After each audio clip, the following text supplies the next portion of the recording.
Smile had been too tight, her eyes too sharp, like she was waiting for me to trip over something. And Nos never accepted Zoe. From the moment I married Mark, her son, 7 years ago, she made it clear my daughter wasn't real family. Mark's first wife, who passed when Zoe was a toddler, was Na's golden child. And I was just the interloper who dared to step into her shoes. Zoe, my daughter, from my first marriage, was even less welcome. Mark deserves a proper family, Na once said, her voice dripping with judgment, as if Zoe and I were some kind of mistake. Over the years, she's found ways to chip away at Zoe's joy, spilling paint on her art portfolio before a school exhibition, forgetting to pass on messages about her art club meetings. Each time, she'd play it off as an accident, and Mark, bless his heart, would smooth it over, saying, "She doesn't mean it, Natalie. She's just set in her ways." But this was no accident. The dress had taken me 7 months to make, every stitch a labor of love. During late nights after Zoe went to bed, I'd imagined her walking across that stage, her head high, knowing she was loved. Now it was gone, and the graduation was tomorrow. My chest tightened with anger, but more than that, with fear. Fear that Zoe would feel the sting of Na's cruelty on what should be her proudest day. I couldn't let that happen. I sat there surrounded by the wreckage of my work and made a promise to myself. Nivea might have torn apart the dress, but she wasn't going to tear apart my daughter's moment. Grabbed my phone and called Tessa, my best friend and a fellow seamstress, who's been my rock through every storm. Her voice crackled through the speaker, steady as always. "Natalie, what's wrong? You sound like you're about to cry." Spilled everything. The ruined dress, Na's visit, the pieces of silk still clutched in my hand. Tessa's gasp was sharp. "She did what?" "Natalie, that's vandalism. You need to call the police." I shook my head even though she couldn't see me. "Tessa, you know how it goes. No. We'll deny it and Mark will try to play peacemaker. He'll say it's a misunderstanding like always." My voice broke and I hated how helpless it sounded. "Mark's a good man, a mechanic, who'd give you the shirt off his back. But when it comes to his mother, he's blind. Years of her guilt trips and tears have trained him to see her as a saint, even when she's anything but." "So, what's the plan?" Tessa asked, her tone shifting to that no-nonsense way she has. "Zoe's graduation is tomorrow. You can't let Nv win this one." I glanced at the calendar on the wall where I'd circled Zoe's big day with a red marker and little stars. My girl had worked so hard. Straight A's, art awards, a speech at the ceremony. She didn't deserve this. Then a spark of hope flickered in my chest. "Tessa, remember the emerald dress?" I said, a smile creeping into my voice. "The one I made just in case?" Tessa laughed, a sound of pure relief. "You actually did it, you mad genius." After Na ruined Zoe's art portfolio last year, I'd started to expect her interference. So, in secret, I'd worked on a backup dress, an emerald green gown that shimmered like a forest under moonlight with intricate bead work that danced in the light. I'd sewn it during lunch breaks and late nights, hiding it in a garment bag behind a rack of old prom dresses in the boutique. I walked to the storage closet now, my hands studying as I unzipped the bag. The dress was even more beautiful than I remembered, bold and vibrant like Zoe herself. I snapped a photo and sent it to Tessa. "Natalie," she said, her voice soft with awe. "It's stunning. Zoe's going to love it." "But what about Na? She'll be at the graduation," smirking like she's won.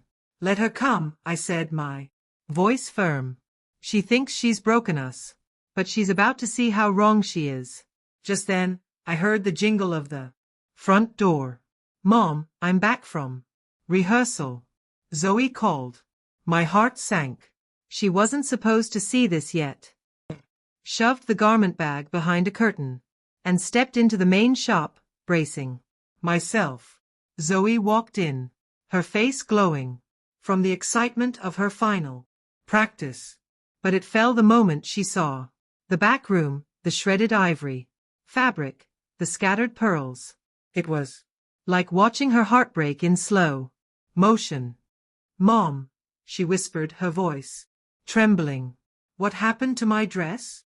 I crossed the room and pulled her into a hug, feeling her shake against me. It was Nah, I said softly, hating the way her body stiffened at the name. But she hasn't won, sweetheart. Not even close. Zoe pulled back, her eyes wet, but searching. The ceremony's tomorrow. What are we going to do? I reached for the garment bag, my hands steady now. No. Think she knows us, I said, unzipping it slowly. But she's never understood what we're capable of. When I revealed the emerald dress, Zoe's breath caught. Her sadness melted into wonder as she touched the beads, her fingers tracing the patterns I'd sewn with her in mind. Mom, you made this for me. I nodded, my throat tight, because you deserve to shine, no matter what anyone tries to take from you. The morning of the graduation was crisp and clear, the kind of Ohio day where the sky feels endless. I was in Zoe's room, curling her hair, when Mark poked his head in. His eyes widened at the emerald dress hanging on the door. Natalie, that's not the dress you showed me last week, he said, confusion creasing his brow. I kept my voice steady as I pinned a curl. You should ask your mother about that. Stopped by the boutique yesterday while we were out. Mark frowned, his hands fidgeting. She wouldn't, would she? Met his eyes in the mirror. The pieces are still in my workroom if you want to see them. 7 months of work, gone in minutes. He looked like he wanted to argue, but Zoe spoke up, her voice quiet but firm. Dad, it's not the first time. Remember my art portfolio? The one she accidentally spilled paint on? Or when she can-led my art show entry, pretending to be Mom? Mark's face padded, and I could see the gears turning, but I didn't push. Today wasn't about him. It was about Zoe. We arrived at the school early, the parking lot buzzing with families in their Sunday best. Zoe joined the other speakers, her emerald dress catching the sunlight like a jewel. Heads turned and I felt a surge of pride. She looked like she belonged on that stage. Then I spotted Na near the entrance, her lips pursed as she stood next to her husband, George. As we approached, her eyes locked on Zoe's dress and her face twisted with something between shock and rage. What is she wearing? She hissed, grabbing Mark's arm. That's not the dress you showed me. I smiled, my voice calm, but loud enough for the parents nearby to hear. No, it's not. Someone destroyed that one yesterday using a key only. Family has. Good thing I always have a backup. Nvi's face flushed red and George raised an eyebrow, confused. Someone broken? He asked. Not broken, I said, still smiling. They used a key. Right now. Before she could respond, the principal called everyone to their seats. As we walked inside, I heard Nvi muttering to Mark, probably spinning some excuse, but I didn't care. Zoe took the stage, the lights hitting her dress and making it glow like a forest at dusk. She stood tall, her notes in hand, and I could feel the crowd lean in, ready for her to speak. I glanced at Na, sitting stiffly a few rows away, and knew she was bracing for what came next. Zoe was about to Show her and everyone else what she was made of. Zoe stepped to the podium, her voice steady as she began her speech. Life isn't about the people who try to hold you back, she said, her eyes finding mine in the crowd. It's about how you keep moving forward. Sometimes the ones who should lift you up are the ones who push you down. But strength isn't just about standing tall. It's about getting back up every single time. The room was silent, hanging on her words. I could feel the weight of her story, the years of No's slights and sabotage woven into every sentence. The emerald dress sparkled, a silent testament to our resilience. As Zoe spoke, I noticed Mark wiping his eyes. For years, he brushed off Nvi's behavior, her accidents, her cutting remarks, because facing the truth meant confronting his own guilt for letting it go on. But now, hearing Zoe's words, something in him shifted. When she finished, the crowd erupted in applause, and I saw parents whispering, glancing at Nivavia, who sat frozen, her face a mask of barely contained fury. Zoe glided back to her seat, every step radiating confidence, and I knew Nivea's plan had backfired spectacularly. After the ceremony, we gathered in the parking lot for photos. Nvi approached her, smile tight. But before she could speak, I pulled a small leather journal from my purse. Nah, let's talk about yesterday, I said, my voice combat firm. I opened the journal and read aloud. March 2nd. Years ago, Na spilled paint on Zoe's art portfolio the night before her exhibition. June last year, she called the school posing as me to cancel Zoe's art show entry. Na's eyes widened and George looked stunned. You kept a record? He asked, his voice low.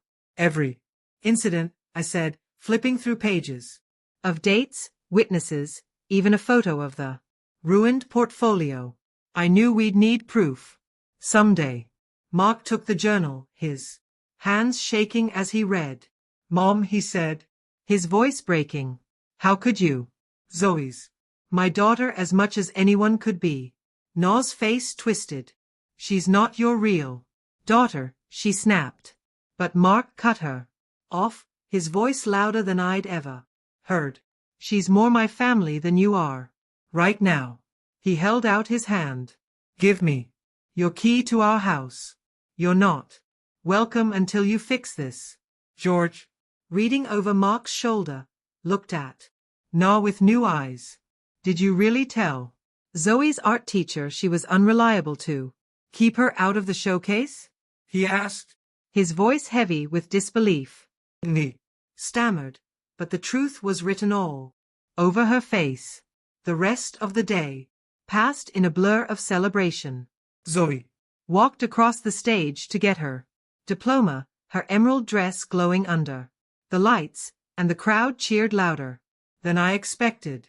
Parents and teachers kept stopping us to compliment her look, her speech, her grace. Each comment felt like a tiny victory, a reminder that Nvi's cruelty had only made Zoe shine brighter. As we posed for photos, I caught Nvi watching from a distance, her eyes darting like she was recalculating her next move.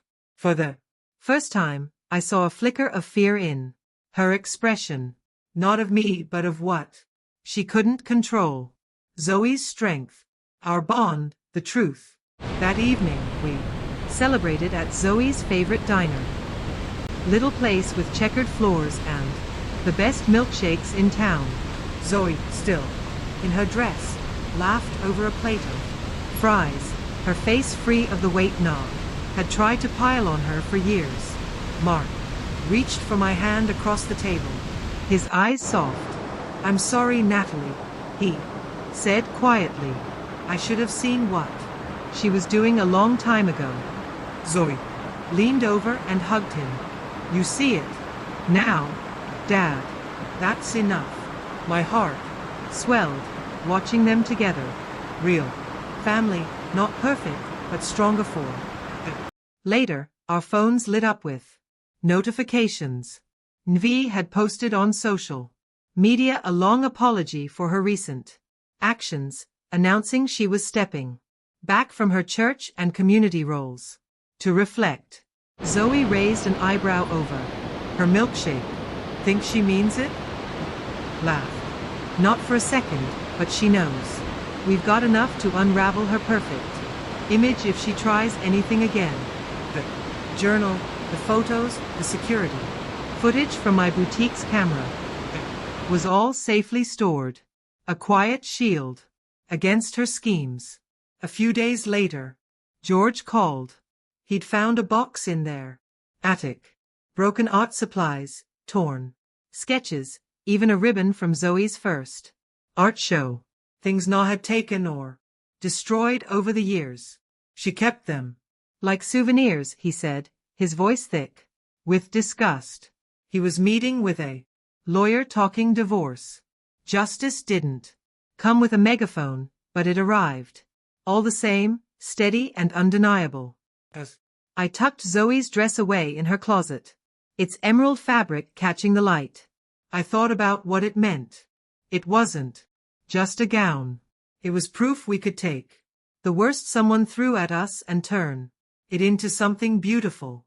Na had spent years trying to dim Zoe's light, but all she did was teach us to shine brighter, to plan smarter, to stand taller.